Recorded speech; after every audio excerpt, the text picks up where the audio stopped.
Welcome back to the Success Catalyst. Today, I'm joined by an exceptional guest, Karolina Jadkowolska, an alcohol-free empowerment expert who is transforming lives by helping intuitive women ditch alcohol and discover their greater purpose.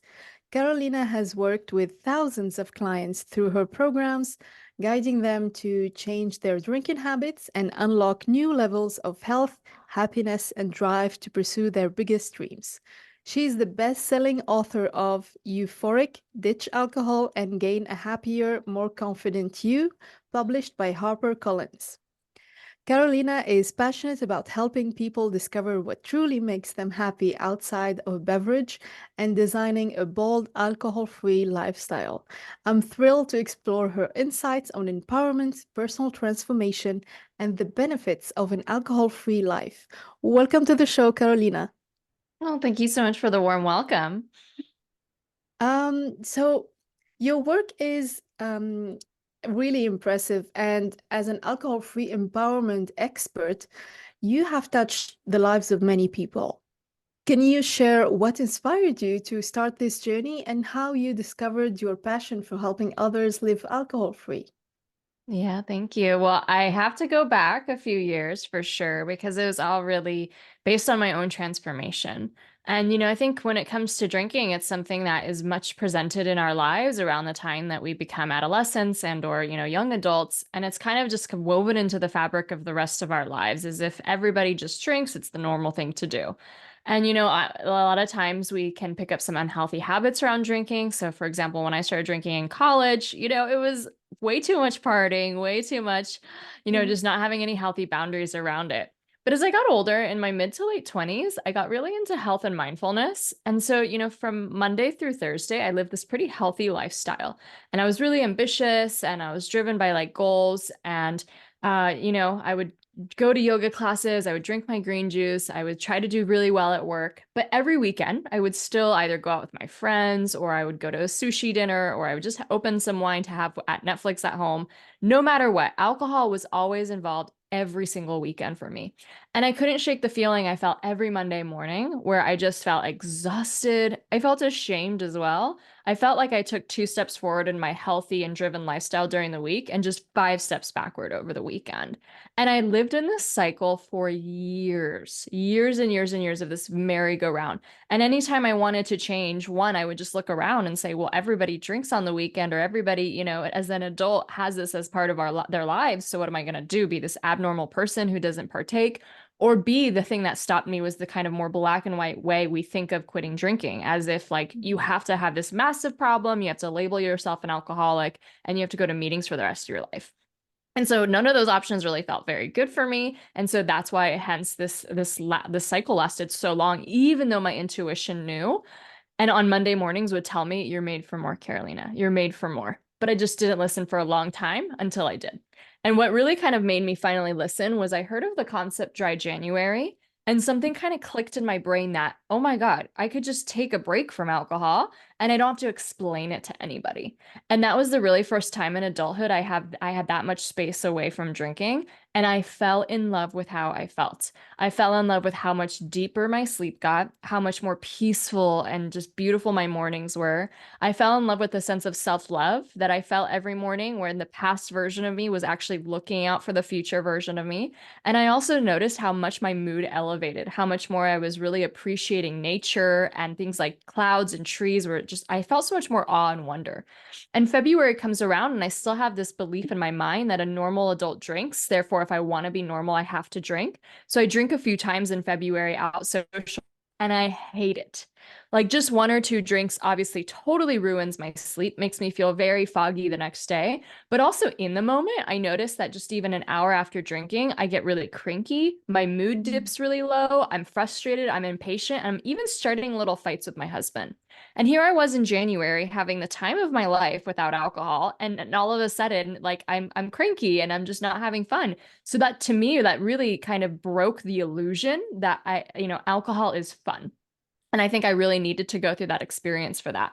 And so I decided to take another break at that point, which has been now 6.5 years later that I've been alcohol free. But what I Wow. really did is I really transformed every belief I had around alcohol or how it serves me. And I also transformed a lot of limiting beliefs I had about myself. I gained so much confidence and courage in this journey that I ended up, wanting to really share this with other people. It was like a gift I had discovered that I just knew I had to share with other people.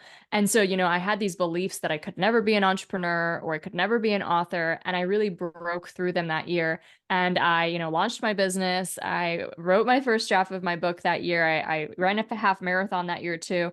But I also eventually left my day job and have been just growing this business and movement and company for, these last 6 years, which has just been so fulfilling.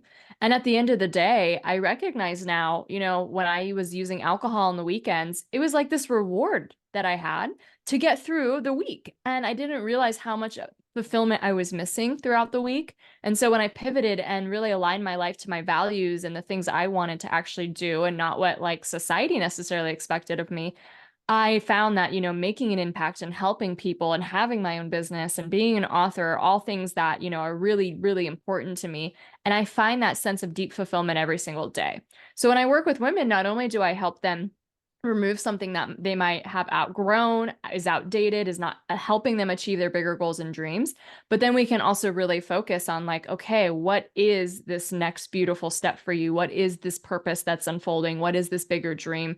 And it's uncanny how many, like, it's just happens across the board when you remove alcohol, what a flood of bigger dreams come rushing to you, plus the actual agency to achieve them. I've seen the wildest things come true in this world. And that's why I'm so passionate about this work. So it kind of marries not only the alcohol free, the health and all the beautiful aspects you get there from just removing a toxin from your life, but also the like success and mindset and all the cool things that happen in the kind of empowerment arena all together. And that's why I'm just so excited about my work. And then I also have a certification program because I just found so many people who go through this journey want to help the person behind them. And so we also have a 5X certification in my company, which I'm really passionate about too. So I'm obsessed with personal development. I'm obsessed with entrepreneurship. And I think the key and one of the fastest ways to achieve your bigger goals and dreams is to reevaluate alcohol. Wow. Oh my goodness. That's so amazing. Such an amazing story. And thank you for sharing this, Carolina. Um, I know you wrote this book, Euphoric, Ditch Alcohol and Gain a Happier, More Confident You. The title sounds amazing, and I'll definitely want to check it out. But for now, I know that in your book, you discuss the transformative effects of an alcohol-free life. What do you think are some of the most significant changes that you've seen in your clients after they ditch alcohol? Oh my gosh. Well, I could write a book about the 1,000 things that happen when you take a break. And I basically did. Like, that's how the book is kind of written. There are seriously a whole section of the body, the physical kind of benefits that Mm. happen, mind, so all the kind of mental benefits that happen, and then also soul. So some of the more like spiritual or emotional things that can happen as well. And, just some really quick things like, I know sometimes it feels really intimidating to think of just quitting drinking forever. And that's not ever really what I necessarily recommend from the outset. I really do recommend this idea of taking a break because, and an extended break, obviously, too, not just Mhm. like for a few days. Because the thing is, most of us have had alcohol in some shape or form in a regular basis. It depends on obviously where we grew up and our culture and our, all those kinds of things that like not having alcohol around for like a longer period of time is pretty abnormal in our society unless you're already someone who doesn't really drink. And so this break has really been proven to do a lot of things, right? And just some really quick physical ones I'll drop on you. And this has been studied in, big scientific studies that a break even as little as 5 weeks from alcohol has proven to lower blood pressure, lower blood cholesterol, lower inflammation in the body, definitely improve sleep. So just one glass of wine reduces our REM sleep cycles, but about from 5 to 6 down to just like 1 or 2. So even if you're Mm. getting 8 hours of sleep after even just one drink, you're not getting the restful sleep that you need. It's Wow. been proven to grow the gray matter in the brain and grow new neural synapses and neural pathways. It's been proven to lower cancer markers in the body, which is Oh, insane because also just 2 drinks a week for a woman increases our breast cancer risk by 15%. Oh So my. when it comes to breast cancer and alcohol, they are so deeply intertwined, a lot of other cancers as well. And this is obviously not always very public information because the alcohol industry does a really good job in trying to make it seem that Mm, alcohol is heart healthy or good for you. Guess what? It's not. That's been completely debunked. The Lancet study shows that there's no safe amount of alcohol actually, and that alcohol inevitably leads to cardiovascular disease and sags the heart, which is really cool when you see that a break from alcohol lowers blood pressure, lowers inflammation, lowers blood cholesterol, which are mm, all those kind of indicators as well. It also has been proven to really help your metabolism. So alcohol really slows your metabolism down. It's one of the first things your body has to detox okay. and process. So when you're eating the protein, the carbs, and the all those kinds of foods, your body can't focus on those. It has to process alcohol first, meaning those things get stored really easily. So weight gain and alcohol really do go hand in hand as well. And so, just a break from alcohol has lowered metabolism. Some people do lose weight, some people change body mass, which is really cool. And just think about it. Like when you don't have this thing in your life that makes you feel sluggish or tired the next day, healthy habits are so much easier to maintain. So people end up, eating better, they exercise more, and that kind of wellness really goes up. There's so much more I could go into the body, but I want to, move on. The mental benefits are really huge too, I think. When it comes to drinking, I think a lot of times we might set out to, if we're healthy people already, we probably want to have some kind of rules or control around it, like, oh, I'm not going to drink tonight, or oh, I'm only going to have Mm, one at this networking event. And it's so easy to oftentimes to break those rules and to, then be ashamed of yourself, or, maybe you do have a few and then you say something out of character, or you had wine stains on your teeth, like alcohol makes it really easy to kind of lower your self-esteem over time. And so I find when people take a break from alcohol, they're really able to focus on themselves and really showing up for themselves. It's kind of embarrassing to say this out loud, but I had, after a night of drinking, sometimes not brushed my teeth or washed my face. Like, mm, and who wants to be a grown adult that can't even take care of themselves like that? And so yeah. just those little things of showing up for yourself, I think are really key, really the past version of you taking care of you so that when you wake up the next day, you feel loved, not in a like hangover or in a fog because you had a few drinks the night before. So I've seen self-esteem, self-love, self-worth really, really go up. As is one of the coolest mental benefits is alcohol lowers our receptivity to dopamine because alcohol is kind of similar in the way that it functions on the brain, just like heroin, just like cocaine. It Mm, releases an artificial spike of dopamine in the brain and then it crashes. And our brain knows it's unnatural that it actually retracts the receptors that catch dopamine, which means over time we are less receptive to any kind of natural dopamine. mm, Meaning that, like, when I was a drinker, drinking would give me this spike, I would crash, but then other things like playing with a child or cuddling with a puppy or, going on a walk in the woods just wouldn't register on my brain as much, right? It just wasn't making me as happy. And alcohol also lowers our levels of serotonin and GABA, so other two neurochemicals that make us feel happy and relaxed. In mm, addition to that, every time we drink, alcohol releases cortisol in our body and adrenaline and something called dynorphin, which is kind of the opposite of endorphins and makes oh, us feel really low and sad. And so they've okay. actually found that people with high levels of dynorphin in their brain commit suicide, right? And Mm, every time we drink, this is what's released in our brain. So if you've ever felt like glum the next day or just a little bit of a crash after drinking, or maybe wake up in the middle of the night after drinks, with a racing heart, it's all those effects of alcohol that are actually just affecting your body. And so when you put all that together, for me, basically, with the stress hormones running through my body, with the lowered levels of the happiness transmitters, my week was pretty apathetic. And then I would drink on the weekend, have a few mm, spikes, and then crash again. When you remove alcohol, what happens is your neurochemistry balances out. It takes maybe 4 to 6 weeks, and it depends on the person. But all of a sudden, all your happiness neurotransmitters goes up. The stress hormones go down, meaning your baseline is now up here. And I remember how much more joy I felt, how much like the clouds, the trees, like the belly laughs with, my puppy felt so much more pure and enjoy. And I just had so much more sense of wonder and gratitude. So it's like those principles that we all want for a good life: joy, fulfillment, gratitude, wonder, awe, appreciation, all really get magnified from these very kind of etheric kind of topics to actually, this is what's the science of happening in your brain. That's why it's all doing that. I could keep going on and on, but I think then the spiritual benefits really help people develop a sense of presence, even a sense of connection with their intuition and creativity.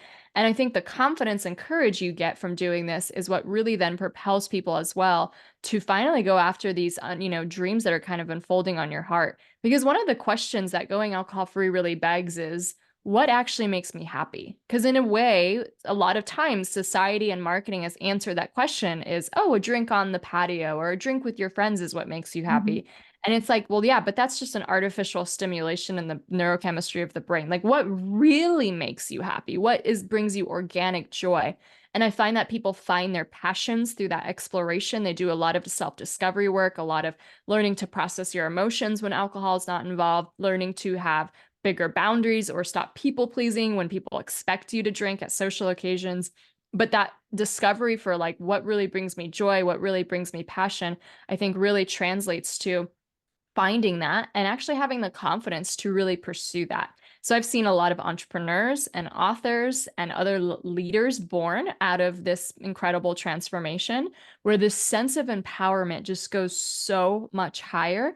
And then the drive and the courage to go after all those things is magnified. And obviously, that's what happened in my life. I used to sit in a cubicle when I was a drinker, wishing I could travel the world. And now I am a seven-figure entrepreneur who retired her husband, best-selling author. I do travel around the world and I get paid for it because I host retreats around the world, right? Like my life is so different. I can't even believe that that's really what the fork in the road was for me and how much transformation happened because of that. But I know I could go on forever, so I will end there.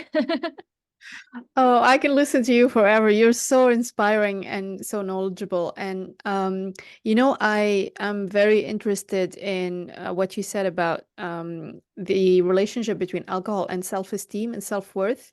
I teach people about paradigm shifts, and I think that on some level, alcohol is like a paradigm in itself. It's a way of thinking of life, of thinking like, yeah, what you said, the example of having fun with friends equals having drinks with friends, and he equals having alcoholic drinks with friends. For some reason, we associated that as a paradigm, as a limiting belief that, yeah, I need this amount of alcohol every single day or every like at least once a weekend to have that amount of fun. Because I mean, scientifically now you explained that to us, like on a hormonal level, we are generating this artificial amount of dopamine. So our brain is like, yeah, I need this amount of alcohol to be able to generate that dopamine, because in the meantime, I've shrinked all the receptors of the dopamine in the brain, and I only have that source of dopamine that I know works. So it's a Yeah. limiting belief. It's a limited way to see and to navigate through life.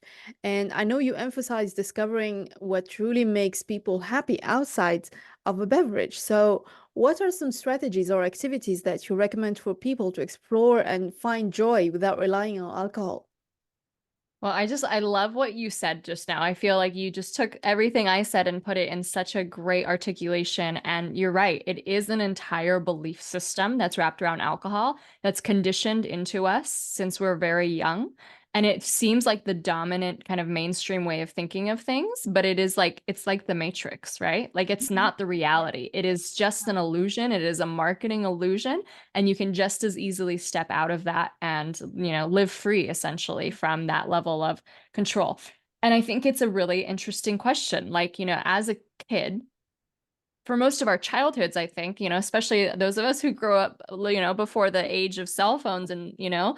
I think we explored the world. I think we Mhm. climbed trees and we rode our rollerblades and we put on plays, and we fantasized. We did so much to create fun. Create fun, right? We weren't just these passive zombies waiting for fun to come to our brains the way that alcohol kind of does. We were active agents in our own fun. And I think that there's such an element of that is lost in adulthood, where really we just kind of sit back and just, okay, well, I'm just going to take this drink and have it like put fireworks up in my brain. And so it's such an interesting question. It's like, what actually brings me joy? What is fun for me? And the thing is if something you need to have alcohol to have fun at it, that means it's actually not fun for you, right? Like that's a really good indicator Makes that that's sense. not something you enjoy.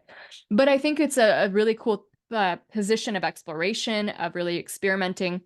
And I remember when I was going through this, my journey, and I talk about this in my book. It's actually a part of there's an 8-week plan you can follow on my book if you want to take an 8-week break. And it'll guide you through a lot of the belief change and mindset change and subconscious reprogramming. But also it will have you do some homework. Like, okay, this is the week we actually discover what, you find for fun. And so I remember just, with my weekends kind of clear in the sense that they were different than what I was doing before. I was exploring all kinds of new activities. I remember going to like paddleboard classes. I was going to goat yoga. I was going to writers' workshops. I was going to Zumba classes. I went to the botanical gardens. I went to the symphony. I was really kind of just exploring my world and finding what my passions were. And I think from that, I really, really honed in on, I really like to write. I really like to teach. And I really had those kind of qualities when I was younger as a kid. Like I wanted to be a writer when I was a child, and I wanted to be a teacher. But, I think, well, for me, the idea of actually teaching in a school, like with the bureaucracy and like, a high school or middle school never sounded good. So that like wasn't the way I wanted to do it. But the essence of teaching, I think, goes back to childhood. And so that's when I really start getting so passionate about my business and start writing. And, what's so interesting is dopamine actually isn't considered a happiness neurotransmitters like some of the others, because it's kind of more of the molecule of wanting, right? It's like we have a little bit of it and it actually propels us to be motivated to get more. So it functions a little differently, but it's actually really stimulated by challenge and adventure. So when we do something challenging outside of our comfort zone, that is when we're going to get a very big hit of dopamine, or we have a sense of adventure. So when we embark on something new, something we've never done before, something that really challenges us, maybe for somebody that's launching a website, they've never thought they could do the tech, or they've never thought they could figure that out. And then like, what an incredible challenge. Maybe for someone else that's writing a book, most people haven't written a book. So we approach it with having no idea what the hell we're doing. And so it has this really big challenge element to it. Maybe for someone else, it's getting really into photography and really re-upping that kind of passion and stuff like that. So I think that exploration is really key to kind of hone in on it. But, there's a lot of questions you could ask too. Like if you could get paid a 6-figure salary to do anything, like what would you want to do, right? What are maybe some of the social causes that pull at your heartstrings? Because oftentimes our sense of contribution and impact is tied to our bigger passions as well. So I kind of lead women through a set of questions when I'm working with them in my programs, especially when we're focusing on the purpose part, to kind of hone in on like what that deeper passion and purpose really can be. But I think we can be really playful with it. And it's funny because we talk about kind of like this matrix or this like one paradigm, and it's just one paradigm, right? It's not the paradigm. But a lot of times people will ask me, well, what do you do for fun, or how do you have fun if alcohol's not involved? And it's almost like I want to shake them. Like we live in this magical planet, right? Where there's beautiful mountains you can climb, and there's tropical beaches and like really lush forests, and all of these countries and cultures to visit, and so many things to do, so many languages to learn, all this opportunity to like launch businesses and write books and make a difference. And it's like somehow we've only equated alcohol as the only thing to do for fun, right? It's like that's one thing out of a million things we can have the opportunity to do. So it's such a like a myopic way of thinking, but I was there, right? I used to think like that too. And it's just so crazy to me that that's literally how a lot of us are programmed because of the culture kind of we live in of seeing alcohol that way. And just what an incredible embarkation of freedom and empowerment to discover your own source of fun that's not been marketed to you. And I think that's a really, really empowering for people to do. So I do think that it's at any stage. I've worked with women too who are in their 60s and 70s who really rediscover what this sense of joy and fun means to them. I've worked with a woman, for example, who started painting in her 60s and started a business in her 60s and now leads creative workshops. So it's like you can reinvent yourself at any age, at any era. And I think in front of us, there's always a next chapter. Even if you've accomplished a lot of your goals already, there's always this next horizon. There's always this next chapter unfolding. And I think we always need to be intentional about what we want, because I think that's always the missing clue for us. Our desires, I think, are sacred. What we like desire, I think, is in a way, the way that we can change the world and impact the world and make a difference, and also fulfill our own kind of destinies. And so really tapping into also that desire, I think, is key, and doing that very periodically, like not just once and then being, okay, good, that's the answer, but really checking in kind of with yourself, very often. It's yeah, it's an ongoing process. It's an ongoing journey. I love what you said that dopamine could be generated by a sense of challenge. Like when you step outside of your comfort zone and then you accomplish something, that's the rewarding hormone. But I guess like for people who have not really embarked into this journey of discovering other ways of experimenting with new hobbies and discovering new joys, it's kind of like alcohol is the comfort zone of fun, of dopamine. Like it's the way I know I can have fun. So I'm not sure any other way could be that efficient. And because everyone else is having fun the same way. So that's like also something that society would maybe put some pressure on people who want to change that way of living, because yeah, you're not fun anymore if you cannot have a drink with me anymore. That's yeah, that sucks. So talking about challenges, I know that this kind of journey would definitely come with a lot of challenges. So what are some common challenges that people that you coach would face when they decide to stop drinking, and how do you help them overcome these challenges? So good, so good. I think that this is so beautiful because it opens the door of the personal development equation. And I think we can both agree that, the more growth we have in our lives, the more kind of fulfilled we become. Yeah. And what an opportunity to grow. What an opportunity to challenge a lot of beliefs, a lot of even self-beliefs about what you think you're capable of doing or not. A lot of things about, what people expect of you versus what you want. Anytime we're living in a box of other people's expectations, we'll probably be unhappy or unaligned with that. And so, we often don't think about it in terms of alcohol, but it's really the same thing. It's like, oh, everyone expects me and wants me to do this thing, but it's not really, maybe it's something I did for a long time and it was part of my identity. But right now, I am reevaluating it. It doesn't make me feel good the next day, or it's just something I want to experiment at lifestyle, without it for a little bit. And we kind of rub up against that, the same thing of like, what will they think of me? And so I think that that social element is very important to recognize, that that's one of the first biggest concerns people have. Either people are worried that people will think something negative about you, like, Mhm. oh my gosh, she was really drinking too much. Now she can't drink anymore, as if that's the only reason someone would ever reevaluate why not to have a drug in their life, right? Or a toxin in their life. There's like a million reasons under the sun, especially if I just mentioned all those health and emotional and, spiritual benefits. Like, why wouldn't anyone want to just experiment to see if those would happen in their lives? And so there's that kind of fear of people judging you. And then there's also that fear, I think, of people judging you in the other way of like, we have this negative stereotype of someone who doesn't drink in our society, and either they're the problem or they're boring, right? So they're boring, maybe they're religious, maybe they're uptight, why don't you just have a drink with me, So that fear of what people think, I think, really holds us back. And it's very, instinctual. It goes back to when we're hunter-gatherers and we had tribes, and if we were kicked out of the tribe, we would literally die.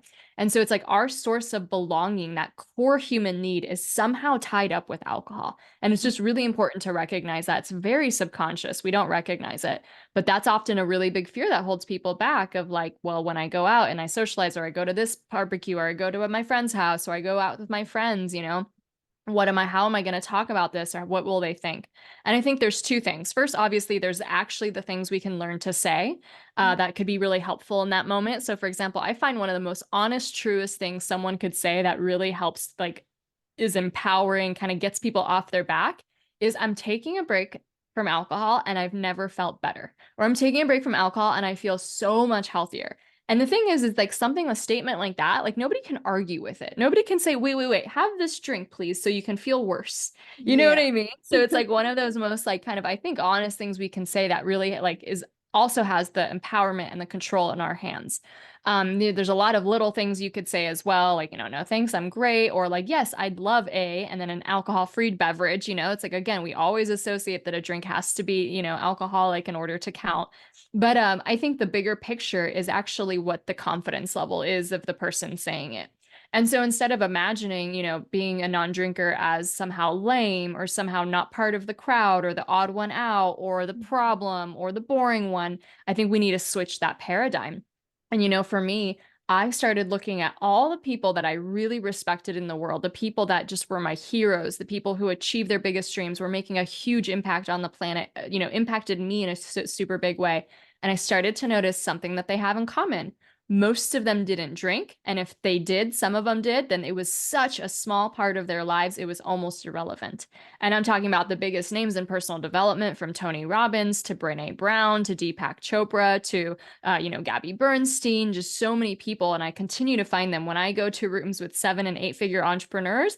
Alcohol does not figure as a big picture for most people, right? It is not the main source of fun that they have in their lives.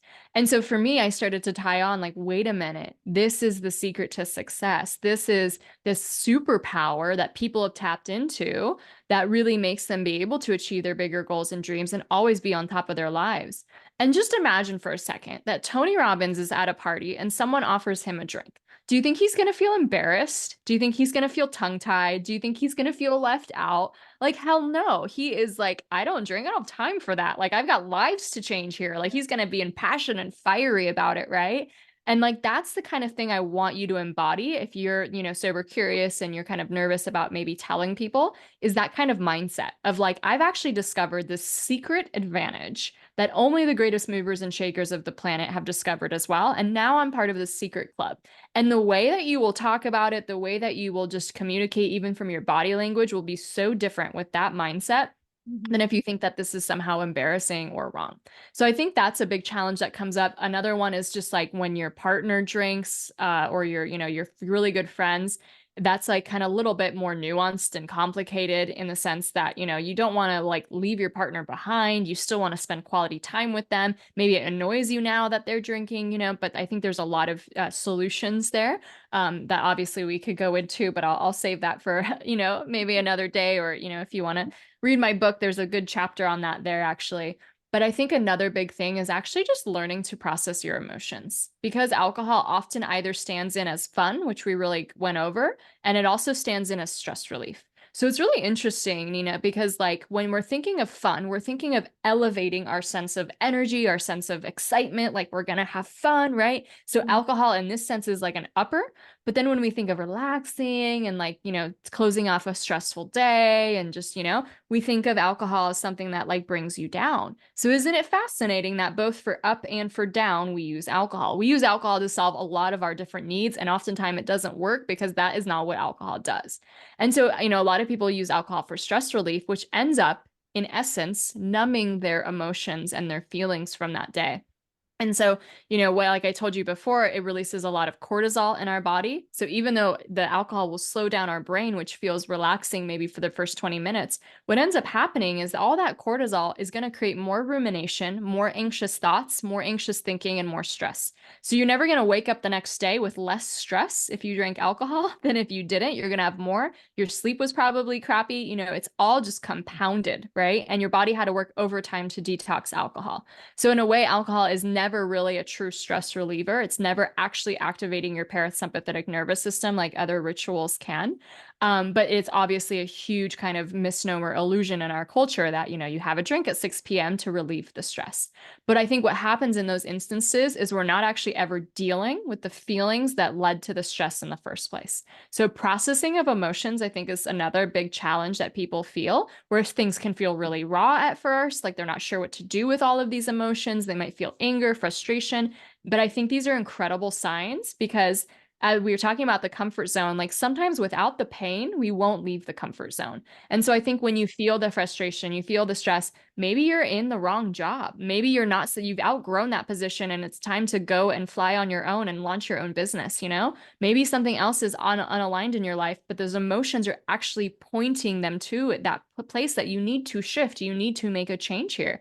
Our emotions are beautiful teachers in that way. And, when we honor them and we process them and we journal through them, or we truly feel them even somatically, we become way more healed and way more emotionally mature and emotionally developed. Emotional intelligence, I think, is a really important quality that is often something missing in a lot of us, because we're literally taught not to ever, we have to stifle our emotions. We have to not feel them. We have to put them down, which a lot of those things like alcohol, social media, any kind of distraction will do for us, right? And that's a big one, because depending on your situation, maybe it's a lot of negative emotions you're bearing. And for other people, maybe it's a lot of you're feeling a lot more of the confidence and the courage, and that's actually activating you to also pursue something new as well. So those are kind of a mix of the top ones I hear. I also hear some, what to do with my sex life now. So I'm actually recording a podcast episode so I can go specifically into that. I won't do that here. But I think every single one of these has a solution, and it is the very personal growth journey that you are meant to go on to become the version of you that you're meant to be. So it's like maybe you have problems with boundaries and confrontation, and this is actually going to be a really good lesson with that, or a really good lesson in how not to people please all the time, and just make everyone happy by doing the same thing you've always done ever since you're 20, so people can just fit you in a box. I think every single one of these kind of challenges will grow you in such a beautiful way to discover yourself better, to really know yourself, and to also align your life with your values and your deeper dreams. I think it's like when we are depending on alcohol as a stress relief or as a way to be more outgoing and more extroverted, it's like we're treating an illness with treating the symptoms. Like we are numbing out all the symptoms that is maybe stress, maybe boundaries that we're not able to express, maybe shyness that we need to inhibit, or uninhibit in this case. So it's all like, I think it's all about the level of awareness that we should be having. Like, am I actually processing my emotions as I should be, or am I just distracting myself to not deal with them? Like, not today.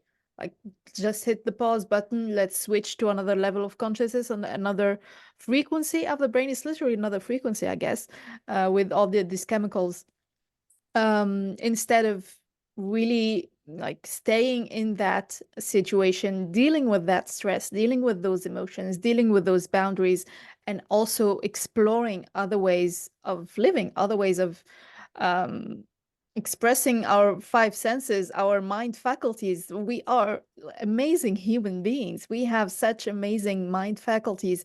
I call them mind gifts because, as like, for example, our intuition, our imagination, our perception, these are truly amazing gifts. And with such inhibitors like alcohol, we are really numbing out like amazing gifts, amazing ways of seeing the world. Carolina, your work has been featured in many prestigious media outlets. How has this recognition impacted your mission so far, and what message do you hope to spread through these platforms? Mm.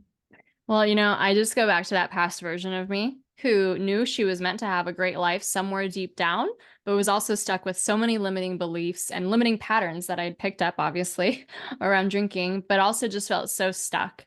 And, my movement, my mission is to just help as many people as possible know that they can do anything they want with their lives. And that when you go through a transformation like this is the fastest way I know to get you into that state. When you think of neurolinguistic programming, the ability to change states so that you have more resources to, if you're in a sad state, for example, it's hard to go after your dreams. But if you're in a more resourceful state, a more empowered state, it's much easier to do the actions, right? And so this is one for me is like, I don't actually really care if people drink or not at the end of the day, right? This isn't like a moral thing. This isn't a right or wrong thing.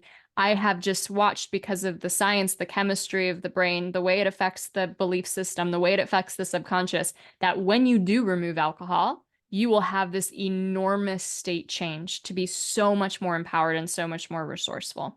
And so, for me, like spreading this message has been about just helping as many people as possible to really believe that about themselves and have an actionable way to not just take theory and hopefully apply it in their lives, but Mhm. actually do something that will, really create this much faster kind of catalyst to that personal transformation. And I've seen people come from it from all ways, where maybe they were, not as working on their growth, but then they took a break from alcohol and it's like eureka, like the gates open for them and they discover all these concepts. Or I found some women who are really they're really into personal development. They're really into, maybe health consciousness, but it's like alcohol is the one thing that always sets them back and always puts them back from where they kind of were. And this also kind of opens the door. And so I want to share my movement. I want to share this because I think I grew up with not a choice. And it's kind of funny to say because, like, obviously, and we all have a choice, but I think the way that alcohol is presented, and I think it's changing in our new generations, but for me and my generation, it wasn't presented as a choice. You either did it or you didn't fit in, right? And, I think I married to it so much of that sense of independence and rebellion when I was younger. When I got a little older, I married sophistication and glamour to it. I grew up in the era of Sex and the City where Carrie Bradshaw was going around town having all of these Cosmos, right? I grew up loving in my 20s. I got really into food and wine culture. And I thought that being a foodie and knowing all of my varietals and traveling to France and having all the wines was so sophisticated. And if you can see, like, I'm meeting all my different needs through alcohol. In that sense, when we marry sophistication to alcohol and like this sense of glamour, which is a total marketing illusion, I promise you, right? Like, wine teeth are not glamorous. But when we marry that, what we're doing is we're actually elevating our sense of status and our sense of significance. I matter, right? I am, cooler or more like, sophisticated or mannered than all these other people around me. And that makes us feel important. And I think in that sense, it's really key to recognize that, there's so many ways to feel significant about yourself that are not detrimental to your health. And, I don't even know if that's even the best need to focus on. Maybe it's our need for growth and our need for contribution that would be more important. And so I think sharing this message to me is not only do we help people have these epiphanies about, what they could do without alcohol, but then we watch them do that. And that changes the world. I'm just one person and, maybe hopefully you'll buy my book and you'll check out some of the cool resources I have. I have a free 50 things to do instead of drinking checklist on my website, a free gift for all your listeners, because we talk so much about fun. So I want to make sure I give your listeners a lot of different ideas for that. But I'm just this one person, right? And so when we create other people who are not only kind of spiritually open and alive and have really rediscovered that sense of purpose and potential in their lives, they go on to create these ripple effects in their communities and their societies. And that's why I'm so excited. One of the kind of developments of my career was to launch this certification program, because I just found so many people who go through this journey get to a point where they do want to help other people. And so I have this 5X certification. It certifies you in mindset. It certifies you in alcohol-free life coaching, success coaching, NLP, and hypnotherapy, where you can go through all of these and now be a really, highly qualified coach to work with other people. And so for me then too, I also do now business mentoring because I want to help other coaches get their businesses off the ground and really reach more people. But all in all, it's this sense of like, if we all work together through this movement, like we actually can make a sustainable change to that paradigm that you had mentioned before. We can actually change the very thing that keeps people stuck, that keeps people down, the like limiting beliefs that kind of come attached to it and about themselves as well, and change society. And I once heard from like a spiritual guru that if we really wants to see like institutional change, like the way we even approach war, the way we approach, all kinds of things, that it only takes actually 300,000 individuals who are kind of like spiritually elevated and working to make an impact to see the kind of domino effect of that happening. And so I think for each and every one of us, like listening, you matter, like what you do matters, the impact you make matters, the influence you have matters. And, for me, obviously, I've chosen to be a public figure and have a book and talk about this very publicly. But even someone who just chooses to like maybe not drink in a social setting, you're sending out incredible ripple effect there as well. That this is, people have permission to do this, right? They don't have to be expected to drink. I would love to see a society where you go to a bar and half the people are drinking an alcohol-free drink and the other half maybe are drinking alcohol, and it doesn't matter, right? Like you always have that choice. Or young adults don't grow up thinking that they have to drink that. They can drink the non-alcoholic version. And that's kind of happening in Gen Z nowadays. Like they're drinking way less than our generations ever did, which is kind of cool. So to me, like spreading the message is giving so much hope. It's giving resilience. It's giving like the sense of opportunity. There's nothing I love more than asking someone about what their deeper dreams are. Like I literally get so excited about that. And I think that sense of possibility is just one of the core like values I have in spreading this message through the book, through, different media outlets I've been in. I love getting on as many podcasts as I can as well. Well, I have seasons where I have some off time too, but for that very reason, and it doesn't matter to me whether it's the biggest podcast in the world or it's a smaller podcast. Like to me, it's like if just one person walks away with a new sense of hope or a new sense of something they can try or, a solution to one of their problems, it's all worth it. And I think when I look back at myself, I was sitting in a cubicle And I didn't have the worst job in the world back when I was still drinking. I actually worked at a university that really was a big proponent of social innovation and social impact and the sustainable development goals. And I've always been interested in that kind of stuff. But I could tell you very well that me, myself, did not feel like I actually made a difference. I felt like I was just pushing paper and doing like, little bureaucratic things. I never felt the impact. And I think that's one of the key sources of when we're really truly standing in our purpose is we find that source of impact. We really truly feel like we're making a difference. We really truly feel like we are, helping other people. I think that's one of the reasons why we're here on this planet in the first place. And to me, that's just something not only that I'm so blessed to have discovered when I ditched alcohol, but I'm also just so passionate about helping other people really step into that because we really can change the world if we all individually, step up to that. And a lot of great spiritual leaders have kind of talked about that, you want to fix the problems out there before you kind of fix the problems in here. You're kind of going about it the wrong way. Yeah. Yeah. To summarize what you just shared, I would say, or I would add that every single one of us can make an impact. But in order to do that, the most crucial ingredient is awareness. And we cannot be fully aware if we are drunk or if we are associating alcohol with being more productive, having more fun, being more outgoing, or being happier. So again, awareness, in my opinion, is the most crucial ingredient into making an impact. And we shouldn't believe that we are not big enough or important enough to make any impact. We can absolutely make a difference. And the ripple effect that you talked about, that's one beautiful image because we never know who are we inspiring today. And you certainly inspired us so much, Karolina. I mean, you inspired me to quit drinking, even though I don't drink. But I mean, yeah.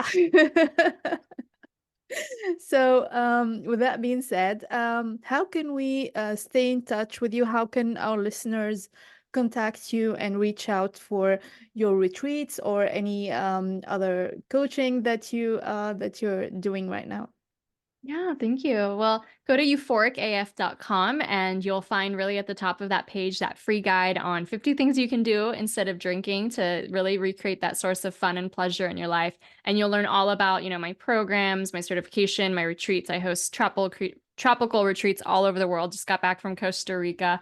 And any other ways to work with me are listed there. And then I will say too that, if this conversation was interesting to you, you don't have to rush to like stop drinking the second. If you want to, obviously go for it, but sometimes just leaning in to more information and to like really switching up the paradigm that we've been talking about the normalization of drinking is super helpful. And my book I think is a really great place to start with that and to really start getting excited and learning more and more about how incredible these transformations are and like what the science actually says about what happens when you take a break from alcohol. So type in Euphoric in Amazon or go to www.euphoricbook.com. It's available in most countries around the world. And just, I'll also give you an 8-week plan to follow. So, it's between $10 to $30 wherever you're living or euros or whatnot.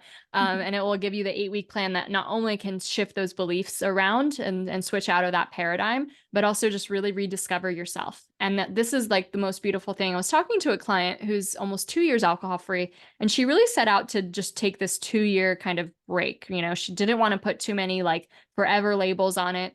And so even though she was completely blown away at what she created in this alcohol-free lifestyle, she was still coming up to the timeline when she was like, so I'm not sure what I'm supposed to do next, right? Should I go back? Should I not? And for her, it really came down to this like emotional development. Like when she drinks, she's not able to really completely in the full breath of all of her creativity and imagination and all those beautiful things. She's not able to harness those. So why, if she really wants to be a spiritually developed person, would she want to ever invite that? And I thought that was really just beautiful to share because it's like our deeper whys can be very, varied and very different and unique to each other. But it's just such an incredible thing to show that like when you have a deeper why and you marry it to like what your actions are, it becomes so much easier to have a sustainable lifestyle. So for me, for example, my deeper why is that I want to play big in this life. Like I never want to play small again. I want to be center stage of my life and I want to help as many people as possible. And in its way, alcohol for me symbolizes playing small for me. right? Because I was playing small. It was in my comfort zone. I didn't do anything differently. I wanted to write. I wanted to public speak. I wanted to do all these things, but I never did them, right? And so Mhm. this has been the biggest change for me, and why to me it's just so much easier to stay alcohol free. So anyway, go check out that book, Euphoric, type it in Amazon. And then if this like conversation brought up any questions for you, any reflections, anything you want to like talk about, feel free to DM me on Instagram at euphoric.af. I love to hear from people. I love to just like, see what's up for you and how I can support you and stuff like that. So do not be shy if this was interesting. And I want to say this too. I think it's only the most intuitive people that reevaluate the role of alcohol in their lives. And so if it is coming up for you as something you want to reevaluate, first of all, that's incredible because it means your intuition's really strong. Your bravery and your courage is really strong to do something different than what most people are doing.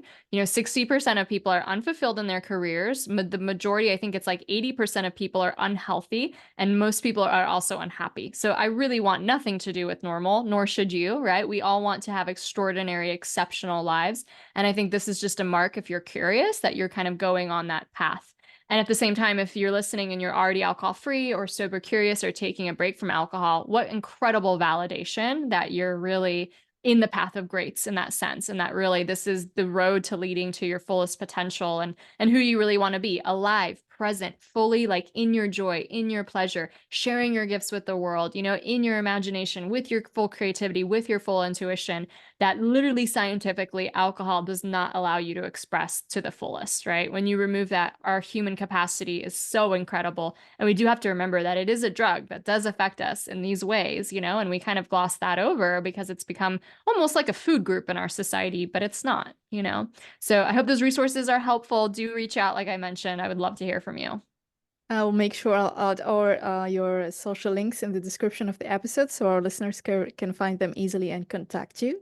Thank you so much, Karolina, for being an amazing guest today on the Success Catalyst. And to our listeners, this was the Success Catalyst podcast. My name is Dina Robert, and I'll see you again in the next episode.